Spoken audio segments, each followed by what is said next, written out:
حبيبتي وراحتي. لم تعد الأيام أياما، صار الزمن يمشي بلا قلب. Yes, we have a list of demands that we wrote out for Ned Lamont. Most of them are around stopping fossil fuel expansion in our state that he's continually permitting and allowing. Hello, my name is Stanley Heller. Welcome to the Struggle Video News. Hind Rajab's mother speaks to us all. حبيبتي وراحتي.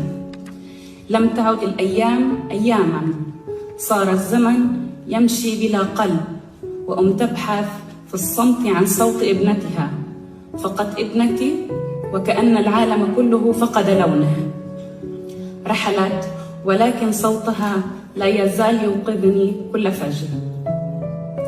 رسالتي اليوم ليست مجرد كلمات، إنها وجع فقدت ابنتها ثم وجدت في محبتها العالمية رسالة من الله. فهمت أن دوري هو أن أحمل صوت أطفال غزة إلى العالم، الأطفال الذين يعيشون في قلب الحرب، في الظلام، في الحرمان من أبسط حقوقهم، من أحلامهم التي تنتزع قبل أن تكبر.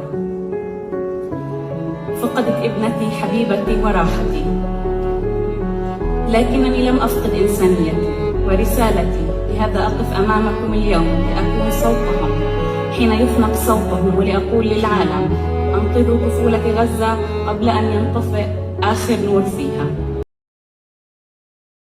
A Palestinian flag flew officially over City Hall in Toronto, Canada's largest city. The International Center for Justice for Palestinians, which petitioned for the move, said ahead of the flag raising that it would mark a symbolic show of solidarity for Palestinians of Canada on the 37th anniversary of the Palestinian Declaration of Independence. We'll have full coverage of our Courage Award ceremony for Dr. Abu Safiya next week. But for now, we'll send to you the poster shout-out at the end of the day. Free Dr. Abu Safiya! Free Dr. Abu Safiya! Free Dr. Abu Safiya! Free Dr. Abu Safiya! Free Dr. Abu Safiya! Free Dr. Abu Safiya! Free Dr. Abu Safiya! Free Dr. Abu Safiya! Free Dr. Abu Safiya! Now! Free Dr. Abu Safiya! Now! Free them all! Now more coverage of the Connecticut Civil Liberties Defense Committee's conference in Hartford. One of the most effective ways in which we build solidarity is knowing that just because you haven't been impacted by an issue doesn't mean that you can't be a part of that fight. And maybe you haven't even realized in the ways you actually have been impacted by those same systems. So I think in 2017, when my brother was murdered in Bridgeport, there was this narrative around that this was like a really isolated incident and that police violence was a rarity in Connecticut. And a part of the work that we had to do was shift that to say like, no, that's not true. So one thing that we were, that kind of started off as a narrative shift and then grew into really just building a community of support around impacted people was finding other families in Connecticut who had previously already been doing the work, advocating for police violence or had been directly impacted. And then after, for the last 8 years, every single time there has been any form of violence when it comes to policing, we have been making those connections and really building a community to shift the narrative that we do have a policing problem here in Connecticut and that these are not isolated incidences. Another way in which we've done that was with the ceasefire resolution. You know, myself identify as a Christian, but I knew in the ways in which our faiths, our ethnicities, all of the identities in which, like, I don't have to be a Palestinian person to know that this is wrong. So initially, when I first got on council, I reached out to the local masjid in Bridgeport, and I told them, I said, you know, Detroit had just passed a ceasefire resolution, and I want to model after that. And could we work together in unity and do that? And we did, and we were able to successfully pass that. So I think that the ways in which, you just build community with one another, you can see real wins and changes.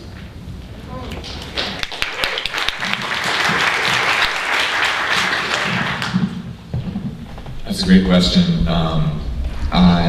So Higher Ed Labor United is always trying to build solidarity and connection across many different kinds of difference in the labor movement. And so maybe I'll start by just talking about how I got involved in this work to begin with, which I think is a really helpful example. So when I was a graduate student worker, I was part of a union that included full-time faculty, including those with tenure and those without, graduate students who often work for those people, librarians, postdocs, and a number of other folks, all in the same bargaining unit. And you can imagine that those could be difficult meetings, and those could be difficult processes to try to work through. And there were plenty of moments of challenge, but when it came time for our contract campaign in 2022, 2023, it was through the personal relationships that we built with one another, through those fights that we had over the years, and through being honest and direct with each other, and also being clear about who the actual boss was, that we were able to come up with a set of demands and a kind of framework for our contract campaign that was ultimately about job security, the cost of living, and making the university actually work for students and the workers and the community. And so we were able to unify in a way that hadn't happened in the past, across really big lines of difference, from people making like $30,000 a year to people making $300,000 a year, all in one contract. And to be able to go out on a historic 5-day strike in April of 2023 that won 50% pay raises for our adjunct faculty, as well as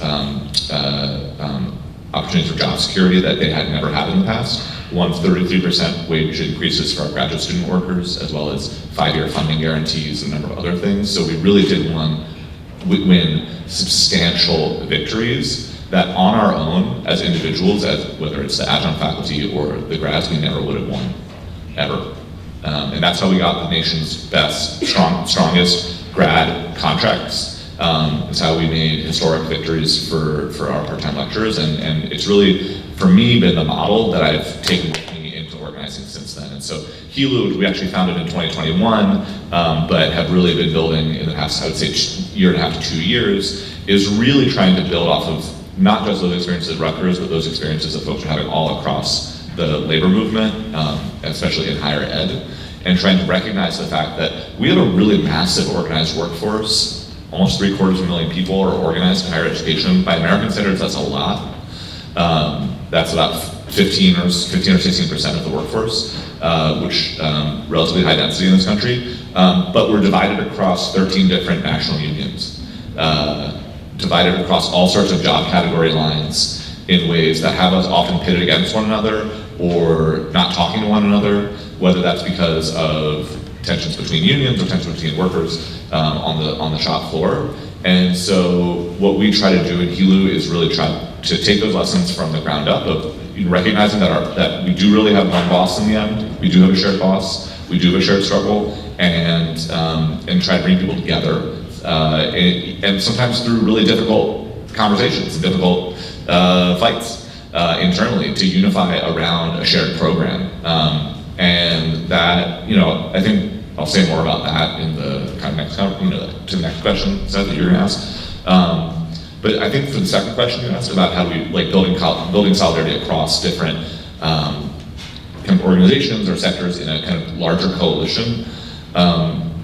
Again, I think labor movement has a lot of lessons, both positive and negative about that. We do, there are many different kinds of unions, there's many different kinds of workers out there doing many different kinds of jobs with many different kinds of political goals. And so I think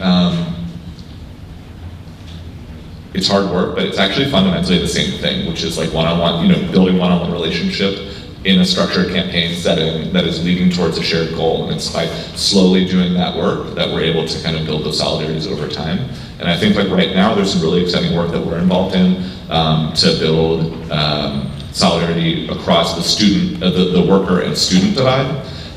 in building for mass actions against the Trump administration attacks on our sector, which are some of the most intense attacks on any specific sector in the economy right now.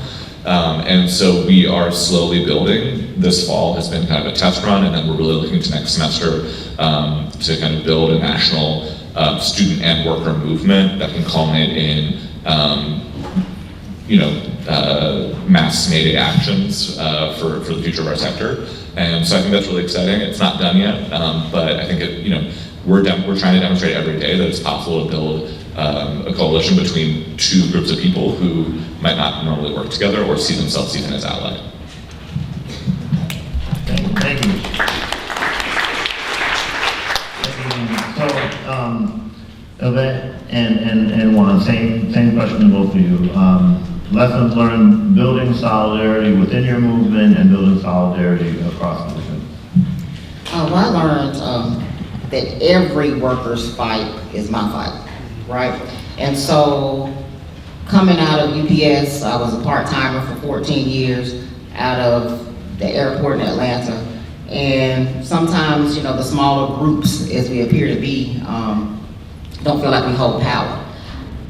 In actuality, the part-timers out of UPS are the biggest group, even though a lot of people focus on the drivers, which I am now, or full-timers versus the part-timers. So I had a issue back right around 2013.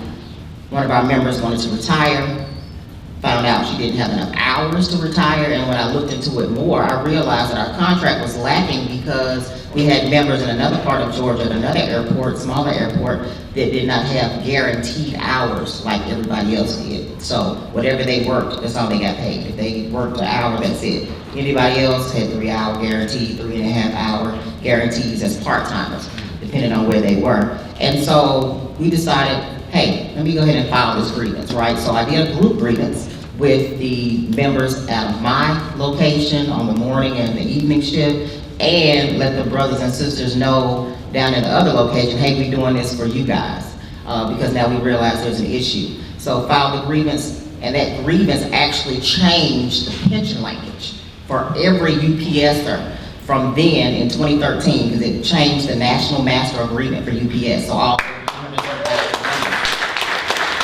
now didn't have the issue of not having enough hours to have a pension year each year they work. So now, with a smaller amount of hours, they'll begin to prorate and become a participant. So it may take them a year and 3 months to get a year of pension credit, but they're getting there versus absolutely not getting a pension at all, which was, I felt like a huge oversight, and I didn't understand how anybody would miss that. But that's why it's very important for us to have transparent and open bargaining, because other people would have caught that because they do the jobs every day and realize, hey, we don't have what they have, and so that's gonna hurt us here.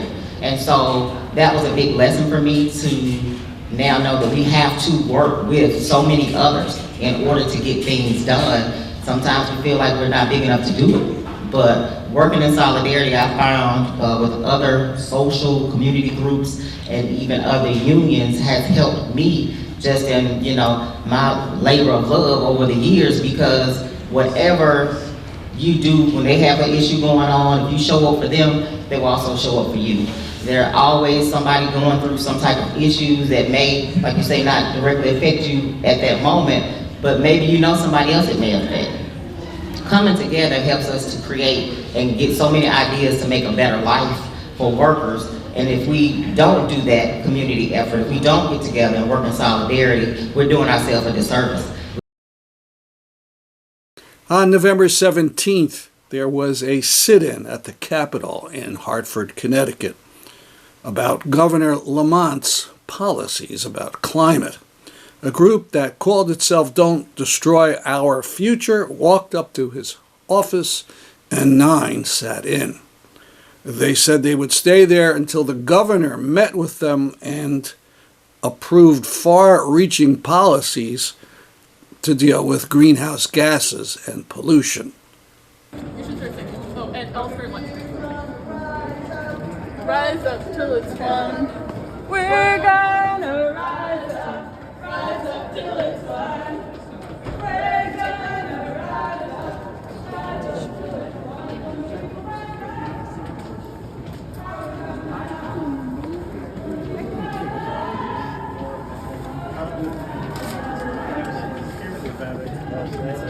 What are you hoping the governor hears today?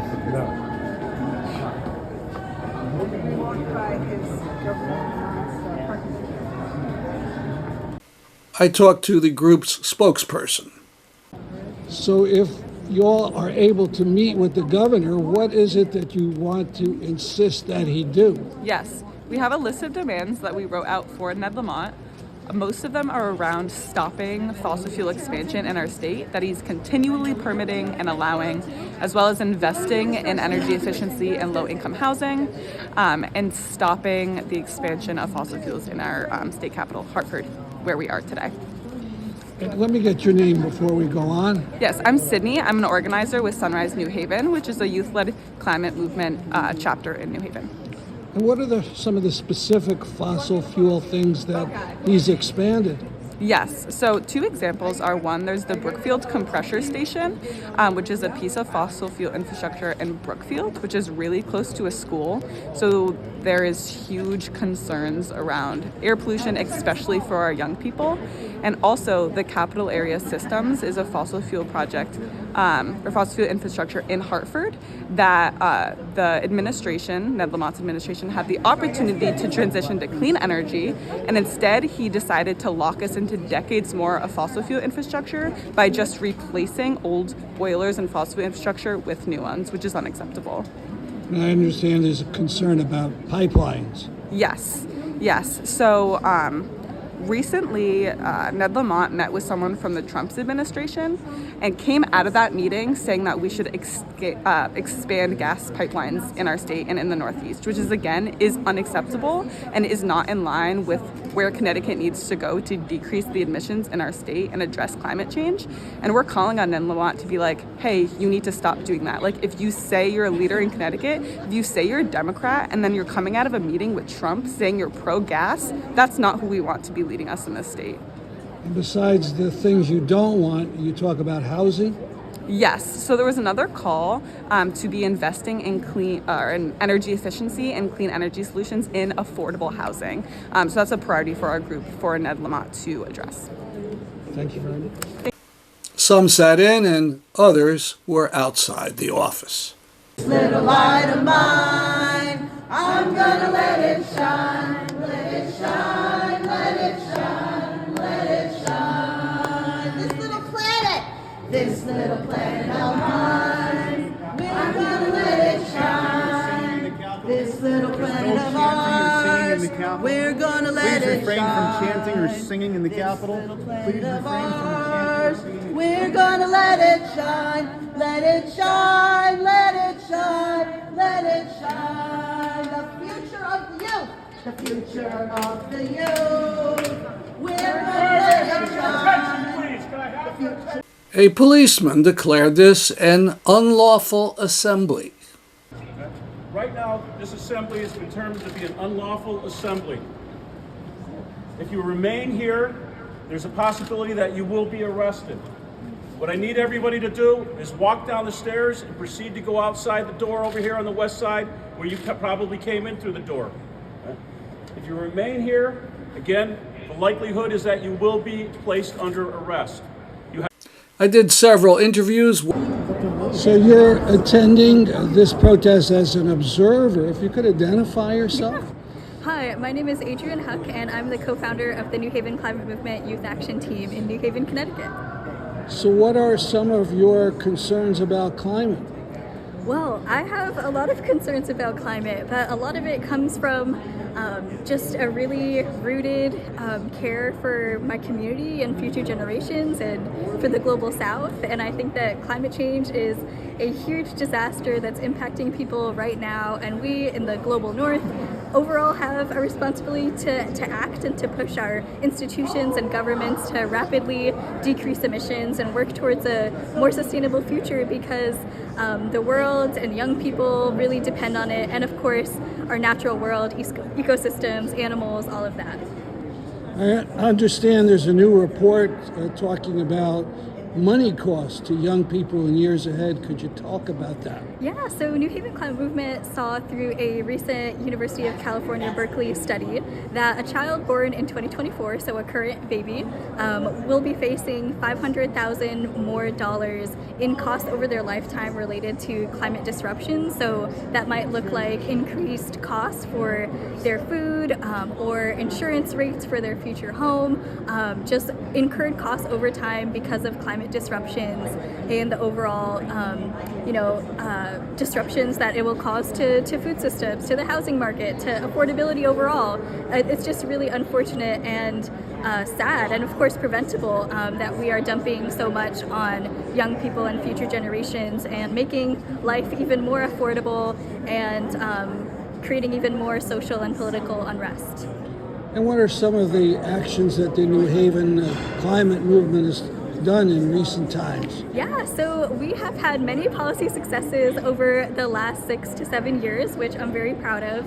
Our first landmark resolution was in 2019, getting the New Haven Board of Alders to pass our climate emergency resolution, which called for the city of New Haven to reach zero emissions by 2030, and we're very proud of that. But we've also had many other resolutions since then, such as the electrification resolution in 2021 that called for New Haven to reach fully electrification of the fleet and buildings by 2030. We also have worked on the Board of Education side, getting the New Haven Board of Ed to enact climate education, create an internship program, work on integrating climate into education, and most recently, last week, the Board of Alders passed our Transportation Transformation Resolution to call for our city to reach a 25% cut in emissions from transportation sector by 2030. We're going to talk about heat pumps and batteries. First, if you could say your name and where you're from. I'm Andy Bauer, and I live in Portland, Connecticut. And I understand you use heat pumps and batteries and recommend it for a number of reasons. Yeah, we've got an all-electric house. It's powered by solar, and we just recently had 3 10-kilowatt batteries installed. And the original impetus for me was, battery backup in case of a power outage. But the more the batteries operate, the more I was able to find out, the batteries, we have an arrangement with the utilities so that the utilities will draw from the batteries during peak demand. It's called a dispatch event. It's like high heat and humidity in the middle of the summer. I win because I've got, emergency backup. But everybody else, even if you don't have batteries, every other ratepayer wins, because what my batteries are doing is they are shaving off peak demand when the energy is most expensive. I mean, just frightfully expensive. And that cost is spread over all the ratepayers of Connecticut. So you've got my house. If you had like 100,000 houses in Connecticut with battery backup, that peak demand would come down. And the amazing statistic is, if you want it to make that peak demand go up by just 1%, if we have to power all of Connecticut, that's 8% of the total cost, which is insane. So if everybody, the more battery backup we have, not only those individual users gain, like I just did, but also everybody in Connecticut pays a little bit less for their electricity throughout Connecticut. Thank you. Then police arrested protesters and took them downstairs one by one.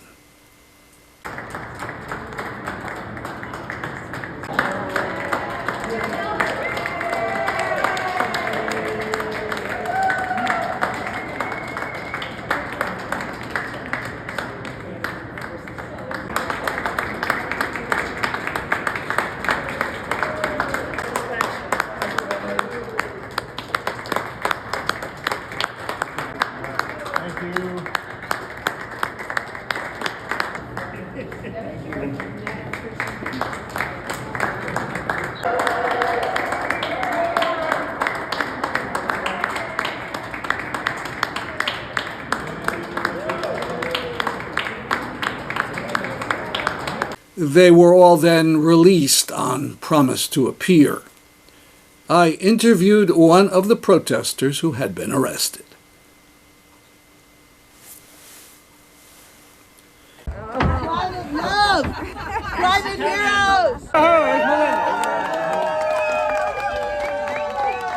Last but not least. Well, you were the first person arrested and brought down the stairs.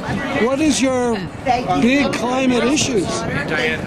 Well, the climate affects so many other issues. I've been working for years to try to get the United States to transition to renewable energy. And right here in the state capitol, I've been working with a bunch of statewide activists on energy policy and food waste disposal policy, which food waste is another big source of greenhouse gases. So we're very fed up with the lack of progress in the Connecticut state legislature, and that Lamont doesn't seem to have it as a high priority. This headline on the Common Dreams site says it all. The COP30 conference made no agreement on ending use of fossil fuels. Small wonder when 1,600 fossil fuel lobbyists and petrostates vetoed any effort to even mention fossil fuels. And while the capitalists whistle past the graveyard, we get this news, that the winds in the recent Hurricane Melissa, which devastated Jamaica, at one point hit 252 miles per hour, which is on or very near the highest wind speed ever recorded on the planet. Let's end with some cheer, some views in the New York Botanical Garden of Kiku. That's the Japanese word in English for chrysanthemum, or simply mums.